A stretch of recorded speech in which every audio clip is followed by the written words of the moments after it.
Assalamualaikum warahmatullahi wabarakatuh. Halo teman-teman semua, perkenalkan saya Zahra Puspita Paramastri dari kelas 12 TKJ 3. Apakah teman-teman suka berpergian naik kereta api? Kereta api adalah salah satu jenis transportasi darat yang sudah ada sejak dulu. Tepatnya, transportasi ini sudah populer sejak abad ke-19. Lalu, bagaimana sejarah perkembangan kereta api di Indonesia ya? Yuk kita cari tahu. Sejarah perkembangan kereta api di Indonesia.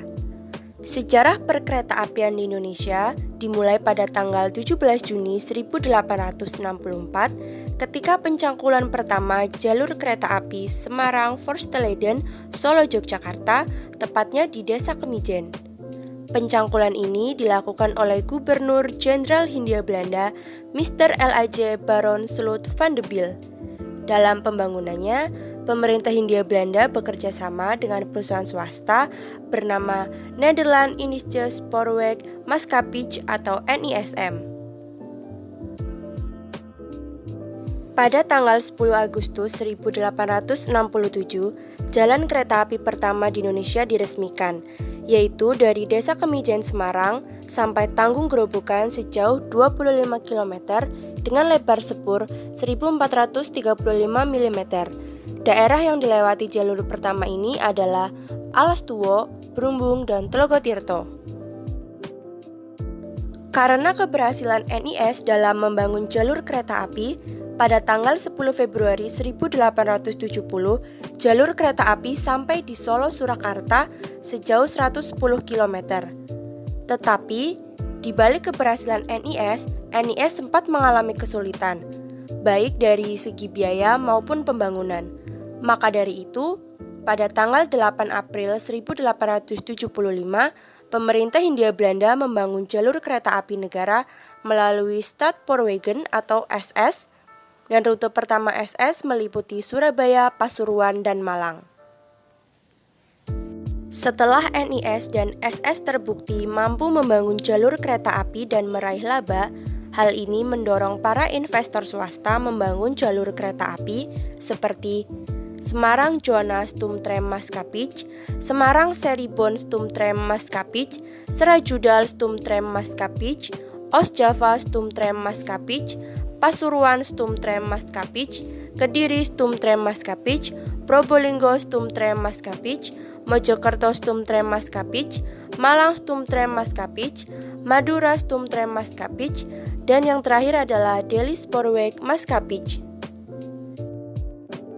Nah, perlu teman-teman tahu pembangunan jalur kereta api tidak hanya di Pulau Jawa loh, ada juga di luar Pulau Jawa.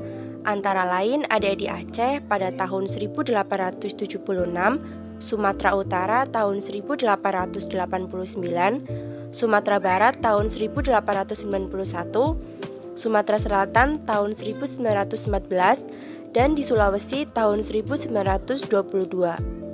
Sampai pada akhir tahun 1928, panjang jalan kereta api dan tram di Indonesia mencapai 7.464 km dengan perincian rel milik pemerintah sepanjang 4.089 km dan swasta sepanjang 3.375 km.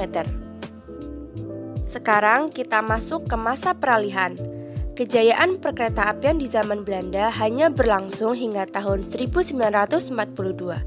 Mengapa demikian? Karena pada tahun 1942, pemerintah Hindia Belanda menyerah tanpa syarat kepada Jepang. Sejak itu, perkeretaapian Indonesia diambil alih Jepang dan berubah nama menjadi Rikuyu Sokyuku atau Dinas Kereta Api. Salah satu pembangunan di era Jepang adalah lintas Saketibaya dan Muaro Pekanbaru. Jepang merampas sarana dan prasarana perkeretaapian yang telah dibangun Belanda, termasuk jaringan rel, sejumlah gerbong, dan lokomotif.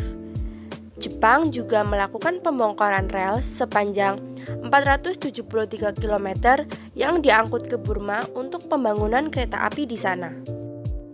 Memasuki masa pasca kemerdekaan, setelah Indonesia memproklamasikan kemerdekaan pada tanggal 17 Agustus 1945, Beberapa hari kemudian dilakukan pengambil alihan stasiun dan kantor pusat kereta api yang dikuasai Jepang. Puncaknya adalah pengambil alihan kantor pusat kereta api di Bandung pada tanggal 28 September 1945. Tanggal 28 September inilah yang kemudian menjadi hari peringatan kereta api Indonesia sampai saat ini. Hal ini sekaligus menandai berdirinya Jawatan Kereta Api Indonesia Republik Indonesia atau DKARI. Ketika Belanda kembali ke Indonesia tahun 1946, Belanda membentuk kembali perkeretaapian di Indonesia bernama Stadspoorwegen atau Verenigd Spoorweg atau SSVS. Pada tahun 1950 terjadi pengalihan dalam bentuk penggabungan antara DKARI dan SSVS menjadi Jawatan Kereta Api atau DKA. Pada tanggal 25 Mei 1963, DKA berganti menjadi Perusahaan Negara Kereta Api atau PNKA. Pada tahun 1971, pemerintah mengubah struktur PNKA menjadi Perusahaan Jawatan Kereta Api atau PJKA. Pada tahun 1991, PJKA berubah menjadi Perusahaan Umum Kereta Api atau Perumka. Pada tahun 1998, Perumka berubah menjadi Perseroan Terbatas atau PT Kereta Api Persero. Pada tahun 2011, nama perusahaan PT Kereta Api Persero berubah menjadi PT Kereta Api Indonesia Persero dengan meluncurkan logo baru. Saatnya mengetahui perkembangan lokomotif. Nah, teman-teman, pada tahun 1925, teknologi kereta api listrik KRL pertama kali masuk di Indonesia. Kereta api ini menggunakan lokomotif listrik dan pertama kali beroperasi di Jabodetabek. Kemudian pada tahun 1953 terjadi perpindahan era lokomotif uap ke diesel. Pada tahun 1963 terjadi perpindahan era lokomotif diesel menjadi diesel hidrolik. Kemudian lokomotif diesel hidrolik menjadi lokomotif diesel elektrik. Karena perkembangan PT KAI yang begitu pesat, saat ini PT KAI memiliki 7 anak perusahaan loh teman-teman. Apa saja ya?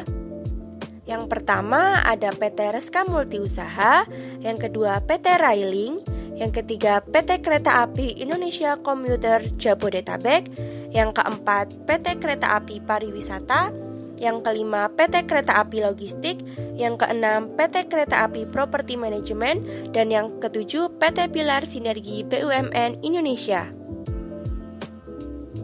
Saat ini kereta api sudah banyak mengalami kemajuan, baik dari teknologi maupun sistemnya, seperti pemesanan tiket kereta api yang bisa dilakukan secara online dan juga sistemnya yang sudah berbasis teknologi.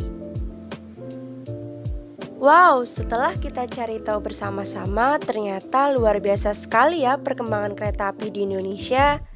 Semoga materi yang saya sampaikan dapat bermanfaat. Kurang lebihnya mohon maaf ya.